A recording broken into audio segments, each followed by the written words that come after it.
മെഹനു റിഫയെക്കുറിച്ച് ചോദിച്ച സമയത്ത് പറഞ്ഞ കാര്യങ്ങൾ ആരെയും ഞെട്ടിപ്പിക്കുന്നതാണ്. മെഹനു റിഫയെ കൊന്നുകളഞ്ഞതാണെന്ന് സ്വന്തം ഫാമിലിയിൽ നിന്ന് തന്നെ പലരും പറയുന്നു എന്ന് പറഞ്ഞാണ് മെഹനു പൊട്ടിക്കരഞ്ഞത്. റിഫ മരണപ്പെട്ടിട്ട് 3 വർഷം തികയാറായി. പക്ഷേ ഇപ്പോഴും റിഫയുടെ മരണകാരണം എന്താണ് റിഫയുടെയും മെഹനുവിൻ്റെയും ജീവിതത്തിൽ സംഭവിച്ചത് എന്നുള്ള കാര്യത്തിൽ യാതൊരു വ്യക്തതയും വന്നിട്ടില്ല. അങ്ങനെയിരിക്കെ മെഹനു മറ്റൊരു വിവാഹം കഴിക്കുകയും ഇപ്പോൾ 2ാമത്തെ ഭാര്യയുമായി സന്തോഷമായി തന്നെ മുന്നോട്ട് പോകുകയാണ്. റിഫ മെഹനു ദമ്പതികളിലുണ്ടായ മകനെയും ഇതുവരെ മെഹനുവിനെ ഏൽപ്പിച്ചിട്ടില്ല. മെഹനു തൻ്റെ മകനെ വളരെയേറെ സ്നേഹിക്കുന്നു എന്നുള്ള കാര്യങ്ങളും മെഹനു വ്യക്തമാക്കി. മെഹനു തൻ്റെ മകനെ കാണാൻ പോകുന്ന സമയത്തെല്ലാം അതിന് റിഫയുടെ കുടുംബം അനുവദിക്കുന്നില്ല എന്നുള്ളതാണ് മെഹനു സങ്കടത്തോടു കൂടി പറഞ്ഞത്. താനൊരു തെറ്റും ചെയ്തിട്ടില്ല. റിഫയ്ക്ക് സംഭവിച്ച കാര്യങ്ങളെല്ലാം തുറന്നു പറഞ്ഞിരിക്കുകയാണ് മെഹനു. യാതൊരു തെറ്റും ചെയ്യാത്ത തൻ്റെ കുടുംബവും പോക്സോ കേസിൽ പെട്ടിരിക്കുന്ന കാര്യവും വിഷമത്തോടു കൂടി തന്നെയാണ് മെഹനു പറഞ്ഞു തീർത്തത്.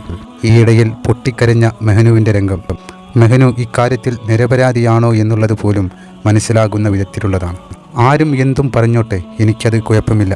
പക്ഷേ എൻ്റെ സ്വന്തം ഫാമിലി തന്നെ നീ അവളെ കൊന്നു കളഞ്ഞല്ലോ, നീ അവളെ കൂട്ടിക്കൊടുത്തല്ലോ എന്നൊക്കെ പറയുന്നത് വളരെ വലിയ വിഷമമുണ്ടാക്കുന്നു എന്ന് പറഞ്ഞാണ് മെഹനു പൊട്ടിക്കരഞ്ഞത്. ഈയിടയിൽ തൻ്റെ പുതിയ ഭാര്യയുമായി വേർപിരിഞ്ഞു എന്നുള്ള വാർത്ത പുറത്തു വന്നതെല്ലാം വ്യാജമാണെന്നുള്ളതും മെഹനു വ്യക്തമാക്കി. തൻ്റെ മകനിപ്പോൾ തൻ്റെ കൂടെയില്ല എന്നാണ് താൻ ഉദ്ദേശിച്ചതെന്നും പക്ഷേ അത് തൻ്റെ ഭാര്യയെപ്പോൾ തൻ്റെ കൂടെയില്ല എന്നാണ് മറ്റുള്ളവർ കരുതിയത് എന്നും അങ്ങനെയൊക്കെയാണ് മെഹനു ആ കാര്യത്തെക്കുറിച്ച് പറഞ്ഞത്. മെഹനുവും റിഫയും മലയാളി മനസ്സുകൾക്ക് ഒരിക്കലും മറക്കാൻ പറ്റാത്ത ദമ്പതികൾ തന്നെ. അത്രയേറെ എല്ലാവർക്കും ഇഷ്ടമായിരുന്നു ഇവരെ. അങ്ങനെയിരിക്കെ ഒരു ദിവസം ഗൾഫിൽ നിന്നും കരഞ്ഞുകൊണ്ട് മെഹനു ഒരു ലൈവ് വന്നുകൊണ്ട് പറയുകയാണ് റിഫ ആ കടുങ്കൈ ചെയ്തു എന്നുള്ള കാര്യം. അതുവരെ തന്നെ ഇവരുടെ ഇടയിൽ എന്തെങ്കിലും കുഴപ്പങ്ങളുണ്ടോ എന്നുള്ള കാര്യവും ആർക്കും തന്നെ അറിയില്ലായിരുന്നു. പെട്ടെന്നൊരു ദിവസം മെഹനു അത്തരത്തിൽ ഒരു ലൈവ് വന്നുകൊണ്ട് എൻ്റെ ഭാര്യ മരിച്ചുപോയി എന്ന് പറഞ്ഞത് മലയാളികളെ ഒന്നടങ്കം ഞെട്ടിക്കുക തന്നെ ചെയ്തു.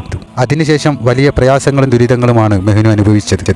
നിരന്തരമായുള്ള കുറ്റപ്പെടുത്തലുകൾ, തൻ്റെ സ്വന്തം മകനെ പോലും തന്നിൽ നിന്ന് അകറ്റി എന്നൊക്കെയുള്ള കാര്യങ്ങളെക്കുറിച്ച് പറയുമ്പോൾ മെഹനുവിൻ്റെ മുഖത്ത് വിഷമം തളം കെട്ടി നിൽക്കുന്നുണ്ടായിരുന്നു. റിഫയും മെഹനും തമ്മിലുണ്ടായ പ്രശ്നങ്ങളെക്കുറിച്ച് തുറന്നു പറഞ്ഞ മെഹനു പറഞ്ഞത് ഇത്തരത്തിലുള്ള കാര്യങ്ങളാണ്. ഒരു ഭാര്യ തന്നെക്കാളും മറ്റൊരാളുമായി ഇടപഴകുന്നത് കാണുമ്പോൾ ഏതൊരു ഭർത്താവിനും അത് സഹിക്കാനാവാത്തതാണെന്നും താൻ കാണാൻ പറ്റാത്ത തരത്തിലുള്ള കാര്യങ്ങൾ കണ്ടെന്നും അത് പിന്നീട് പ്രശ്നങ്ങളുണ്ടായി പറഞ്ഞു പരിഹരിച്ചതിന് ശേഷവും അവർ തമ്മിൽ കോണ്ടാക്റ്റ് ഉണ്ടായതും വലിയ വിഷമം തന്നെയാണ് തനിക്ക് നൽകിയത് എന്നൊക്കെയാണ് മെഹനു പറഞ്ഞു വെച്ചത്. എന്നിട്ട് ആ വ്യക്തി ഇപ്പോൾ റിഫയുടെ കുടുംബക്കാർക്ക് വളരെ അടുത്തവനാണെന്നും എന്തുകൊണ്ടാണ് ഇങ്ങനെ സംഭവിക്കുന്നതെന്നും കഴിഞ്ഞ കാര്യങ്ങൾ എന്തിനു വേണ്ടിയാണ് അവർ മൂടിവെക്കുന്നതെന്നും എനിക്കറിയില്ല എന്നും ഇതൊക്കെ പണത്തിൻ്റെ മറിമായമായിരിക്കാനാണ് സാധ്യതയെന്നുമാണ് മെഹനു പറഞ്ഞത്. അല്ലാതെ തൻ്റെ ഭാര്യയെ താൻ ആക്രമിക്കാറില്ല. പലരും പറഞ്ഞുണ്ടാക്കിയത് ഞാൻ കള്ളുകുടിച്ച് റിഫയെ നിരന്തരം തല്ലുമെന്നുള്ളതാണ്. പക്ഷേ അതെല്ലാം കള്ളമാണെന്നുള്ള കാര്യമാണ് മെഹനു വ്യക്തമാക്കിയത്. റിഫയുമായി ബന്ധമുണ്ടായിരുന്നു എന്ന് പറയുന്ന വ്യക്തി റിഫയെ ഫോണിൽ വിളിച്ച് ശല്യപ്പെടുത്തിയതിന് റിഫയുടെ ആങ്ങളയുമായി തന്നെ മെഹനു പോലീസ് സ്റ്റേഷനിൽ കംപ്ലൈൻറ്റ് കൊടുക്കാൻ പോയതിനെക്കുറിച്ചെല്ലാം മെഹനു ആ ഇൻ്റർവ്യൂവിൽ വ്യക്തമാക്കിയിട്ടുണ്ട്. പക്ഷേ വളരെ ഞെട്ടിക്കുന്ന കാര്യമെന്തെന്നാൽ ഇത്തരത്തിൽ റിഫയുമായി ബന്ധമുണ്ടായിരുന്ന വ്യക്തി ഇപ്പോൾ റിഫയുടെ കുടുംബക്കാർക്ക് വളരെ അടുത്തവനാണെന്നും വിശ്വസ്തനാണെന്നുമാണ് മെഹനു പറയുന്നത്. മോനുമില്ല, മോനെ കിട്ടാൻ കുറേ ഓടി ആടെ പോയി കഴിഞ്ഞാൽ ഓരോ കഥകൾ ഉണ്ടാക്കുന്നു ഓരോ ദിവസം. പിന്നെ ഞാൻ കാണാൻ പോകുന്നില്ല, കാണാൻ പോയാൽ കാണിക്കുന്നില്ല. ആടുന്ന DYSP ഓഫീസിൽ നിന്നും ആടുന്ന കോള് വന്നിട്ട് നീ ആടെ പോകാൻ പാടില്ല, നിനക്ക് കുഞ്ഞിനെ വേണമെന്നുണ്ടെങ്കിൽ നീ ലീഗലായിട്ട് ഇതാക്കണം, അങ്ങനെ ആക്കണം, എന്താ പറയാ, അങ്ങനെ പല രീതിയിലും. നമ്മൾ നോർമലി ഇപ്പം അതിലാണ് ഞാൻ അവളോട് തളർന്നു പോയതെന്ന് വെച്ചാൽ ഭയങ്കര ഇതായി. പിന്നെ അവളിന് ഫസ്റ്റ് പറയാം നമുക്ക് പോയി കാണാം, നമുക്ക് പോവാം.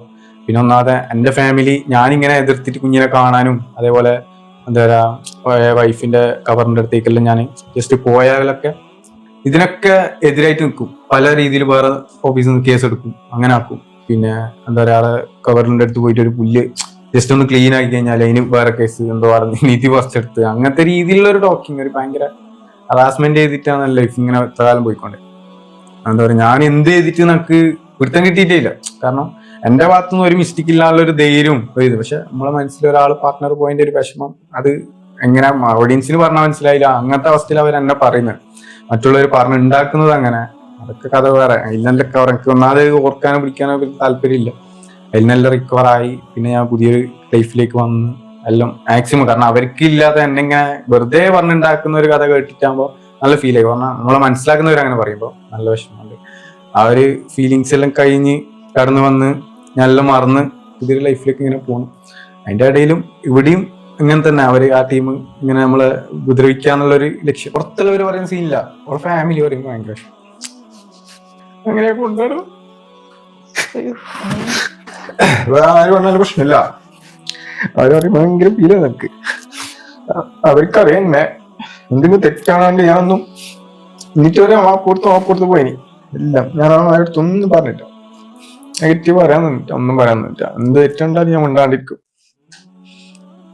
എല്ലാം എന്നെ ഇത് കൂട്ടിക്കൊടുത്ത് നീ അങ്ങനെ ആക്കി. ഇപ്പൊ ഏതെങ്കിലും ഒരു യഥാർത്ഥ വൈഫ് ഹസ്ബൻഡ് ഏതൊരു ബോയ്സ് ആണെങ്കിലും, ഒരു ബോയ്സ് ഒരു ഓനിക്കൊരു ലവർ ഉണ്ടെങ്കിൽ അല്ലെങ്കിൽ വൈഫ് ആയിക്കോട്ടെ, എങ്ങനെയാണ് അവന്റെ വൈഫ് മറ്റൊരു ബോയ്സിനോട് അറ്റാച്ച്മെന്റ് കാണിക്കുമ്പോൾ എന്താ ദേഷ്യം വരും. ഏകദേശം പബ്ലിക് ഞാൻ പറയും നമുക്ക് എത്ര ലൈക്കാണില്ല, ഞങ്ങനെ അവനോട് ഇതാക്കണ്ട. നമുക്ക് ആ ഒരു ഈഗോ ഉണ്ട്. ഐ മീൻ അങ്ങനെ അധികം ഒരു സംസാരിക്കുക ഫ്രണ്ട്സും ഒക്കെ. പക്ഷെ ഒരാളോട് പെട്ടെന്ന് ഓൺ അറ്റാച്ച്മെന്റ് കാണുമ്പോഴും ഭയങ്കര തെളിവായിട്ടുള്ള സംഭവം വരുമ്പോൾ ഡൗട്ട് നമ്മുടെ സാധനം കൊടുക്കില്ല. അങ്ങനെ കാണുമ്പോൾ എനിക്ക് നമ്മളില്ല എന്റെ ഫാമിലിയോട് ഒരു കാര്യമായിട്ടൊരു പറ്റാ. അതുകൊണ്ട് ഇന്നും അവർ പറഞ്ഞു നീ അന്നെന്ത് പറയുന്നത്, അന്ന് ഒഴിവാക്കാനില്ല, അന്ന് ഒഴിവാക്കാൻ എനിക്ക് ഇന്ന് ഈ പ്രശ്നം ഉണ്ടായിട്ടില്ല. പക്ഷെ എനിക്ക് ഒഴിവാക്കണം മനസ്സിലായില്ല. എന്നിട്ട് ഓളെ ഫാമിലി നീ കാല് പിടിച്ചിട്ടുണ്ട് ഓളെ ഫാമിലി അത്ര നീ പോല ഇതാക്കണ്ട. എന്നിട്ട് ഞാൻ ഒരു സ്ഥലത്ത് ഞാൻ ഇതാക്കിയില്ല. എന്നിട്ട് പിന്നെയും ഒരു കോണ്ടാക്ട്സ് ഉണ്ട് എന്ന് പറയുമ്പോ ഭയങ്കര ഓർ വന്നായി അതിന് പിന്നാണ് ഓള് ഇത് സംഭവം ഇങ്ങനെ ചെയ്യണം, അവിടെ വന്ന് മീറ്റ് ആക്കുന്നത്. പക്ഷെ എന്നോട് എല്ലാം പറഞ്ഞു അന്ന് നല്ല വിഷമം ഉണ്ടായിന്, ഒരു സംസാരം ഉണ്ടായി അതിനെ പറ്റി. എന്നിട്ട് മാപ്പൊന്ന് എനിക്ക് ഓക്കെ ആവാൻ കുറച്ച് ടൈം എടുത്തി. അതുവരെ ഞാൻ ആർക്കും വേണ്ടിയിട്ടില്ല, അവിടെ സംസാരിക്കാൻ പിടിക്കാൻ ഞാൻ പോയിട്ടില്ല. പിന്നെ അവരെന്നെ അറിഞ്ഞിട്ടും ഇങ്ങനെ ഒരു കോണ്ടാക്ട് ഒരാൾ ഉണ്ടായിനി, ഓനായിരിക്കും ഓന് കുറെ കാലം ചെക്കന് നമ്മള് ഫോളോ ചെയ്ത് ബ്ലാക്ക്മെയിൽ ചെയ്യാൻ വേണ്ടിട്ട് കുറെ വന്നിനി. ഫാദറിനോട് ഞാൻ പറഞ്ഞു കേസ് കൊടുക്കുക ഇതാക്കാം. അപ്പോ പോലീസ് സ്റ്റേഷനിൽ പോയി. പോലീസ് സ്റ്റേഷൻ പറഞ്ഞു നീ തന്നെ ഒരു കംപ്ലൈന്റ് തന്ന കാസർഗോഡ് അന്നേരം ഉണ്ട് ബ്രദറും എന്റെ കൂടെ വന്നിന് ആ സമയത്ത് ഓന്റെ പേരിൽ കേസ് കൊടുക്കുക. അതൊന്നും ഇപ്പൊ ഇല്ല. ഇപ്പൊ അവര് ഫ്രണ്ട്, ഇപ്പൊ അവര് ബെസ്റ്റ് എന്തോ അത് വല്ല ക്യാഷിന്റെ മറിമായായിരിക്കാം, പൈസന്റെ മറിമായ എനിക്ക് തോന്നാണ്. അതെല്ലാം പെട്ടെന്ന് ഒരു മറിമായ കാണുമ്പോൾ ഭയങ്കര അത്ഭുതം. പിന്നെ ഞാൻ അവരെങ്ങനെ ഇതായി അങ്ങനെ എല്ലാം ആയിട്ടാകുമ്പോ പിന്നെ ഞാൻ അവളെ കോണ്ടാക്ട് ചെയ്യുമ്പോൾ അധികം ഇവളെ കാണാൻ വരുമ്പോൾ ഇതാക്കുമ്പോൾ ഒരു ഹാപ്പിനെസ് കുറച്ച് സമയത്ത് സംസാരിക്കും. അപ്പൊ മൈൻഡ് മൊത്തം വേറെ ഒരു നോർമൽ ഇതിലേക്ക് പോകും. പിന്നെ ഞാൻ ആ ഒന്നും ഓർക്കെല്ലാം മാക്സിമം എന്തൊക്കെ എടുത്ത് കഴിച്ച് ഞാൻ മരിക്കാൻ വേണ്ടി ഗുളികെല്ലാം എടുത്ത് കഴിച്ചിട്ട് പിന്നെ ഭയങ്കര മറവി ശക്തിയായിപ്പോ എന്ത് തൊട്ടതും വെച്ചതൊക്കെ മറവിയായിപ്പോ. പിന്നെന്തല്ലോ എന്താ പറയാ എന്തെല്ലോ പറഞ്ഞു ഞാൻ ഈ ഡ്രഗ്സ് കള്ളു പിടിച്ചിട്ട് പ്രശ്നം ഉണ്ടാക്കും ഇതാക്കും. അതെല്ലാം ഓരോ ഫാമിലി ചെയ്യുന്ന കാര്യങ്ങൾ. എന്റെ ഓളെ വന്നിട്ട് എന്റെ വൈഫിനെ ഒരുത്തം വന്നിട്ട് കോൾട്ട് പിടിച്ച് ഞാൻ നോക്കിക്കണം, ഏതോ ഒരുത്തം വന്നിട്ട് അങ്ങനത്തെ ഇഷ്യൂ ഉണ്ടായെല്ലാം നേരെ ഉൾട്ടാക്കിയിട്ട് അവർ സംസാരിച്ചു. അതെല്ലാം എനക്കറിയുന്ന കാര്യമല്ല, എന്റെ കൺമുന്നിൽ ഉണ്ടായ സംഭവമല്ലേ. അപ്പൊ എനിക്ക് മനസ്സിലായി ഇവർക്ക് വേറെന്തോ ഉദ്ദേശം ഉണ്ടാവും. മനസ്സിലാവുന്നില്ല എനിക്ക് എന്താണ് ഇതുവരെ, എന്തുകൊണ്ടാണ് മാറിയത്, എന്താണ് ഇങ്ങനെ കളിക്കുന്നത്. കുട്ടീനെ അനക്ക് വേണം നമുക്ക് വേണം, അല്ലെങ്കിൽ കുട്ടീനെ നമുക്ക് വിട്ടുതരാൻ പറ്റൂല എന്ന് എന്നോട് പറഞ്ഞു കഴിഞ്ഞാൽ ഞാൻ നമുക്കൊരു ഇതാക്കാനും നമുക്ക് അത്ര ഇതുണ്ടെങ്കിൽ കുറച്ചു കാലം നമുക്ക് കാണാം, കുറച്ചു കാലം എന്തായാലും നമ്മൾ വേർതിരിപ്പിക്കുകയല്ലോ ഒരിക്കലും.